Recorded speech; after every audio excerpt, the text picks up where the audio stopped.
High high বালা কাটালাম কিনা কাঁঠাল খাওয়ার শখ মরছে না। কাঁঠাল নিয়ে আইছি কিনা কি একটা অবস্থা দেখছেন। কাঁঠালের রোয়া হইলো দুনিয়া সাদা দুল্লা দুল্লা রোয়া, মানে কি আর কম, এই কাঁঠাল দেখে আমার খাওয়ার রুচি গেছে গা। এখন আর এটা কাঁঠাল আর খাইতেছি না, ঠিক আছে। এই দেখ কাঁঠাল দেখ কিবা পচা কাঁঠাল বাইরেছে, জান না, খেয়ে দেই। পচা কাঁঠাল বাইরেছে দেখো কিবা, এই যে। হুম, দেখছা কাঁঠাল এটা আর খাওয়ান যাবে না, কাঁঠাল নষ্ট, জান না কেমন কাঁঠাল খাওয়ার রুচিটাই গেছে গা। শখ করে একটা কাঁঠাল নিয়ে আসলাম, শখের কাঁঠাল যদি এমন হয় তাহলে কি আর করতাম। হ্যাঁ, এবারকার বছর এটা দ্বিতীয় কাঁঠাল কিনছিলাম। ও বাবা, হ্যাঁ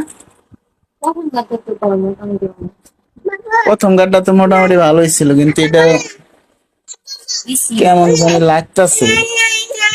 নাই কি নাই, ধরো তুমি চালাও একলাই।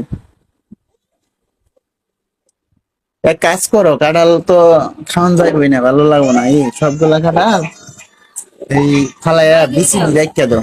দাও দাও দাও, ই করো সবটি কাঁঠাল লড়াও, এরাইয়া বিচি রেখে ফালাই দাও। হ্যাঁ,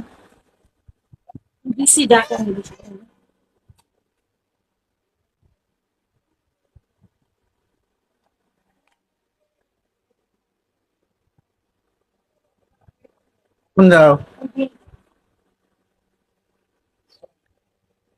শখ করে কাঁঠাল কিনছিলাম, হ্যাঁ, কিন্তু কাঁঠালটা ভালো বাইরেলো না।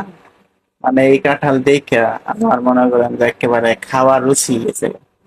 কাঁঠালের কালারটাও ভালো হয় নাই, মানে দুনিয়ার সাদা। তারপরে এটা মনে হয় এখনকার সময়, তারপরে মনে হয় যে কমলা লিচি ডাকে নাই কেন, এই একটা অবস্থা। এই যে কাঁঠালের বিচি ডাকে না, একবারে রোয়া কেমন সাদা সাদা দেখা দিতেছে, দেখছেন। এই কাঁঠাল কারো দেখে কি খাইতে রুচি হবে? হুম, কাঁঠাল এটা কিরম লাগলো তোমার কাছে? হ্যাঁ, আচ্ছা এই কাঁঠালটা কেমন লাগলো? কাঁঠাল খাওয়ার রুচি কি আরো আছে? হ্যাঁ, আরো ভালোটা কিনা আনবো, কে এটা কাঁঠাল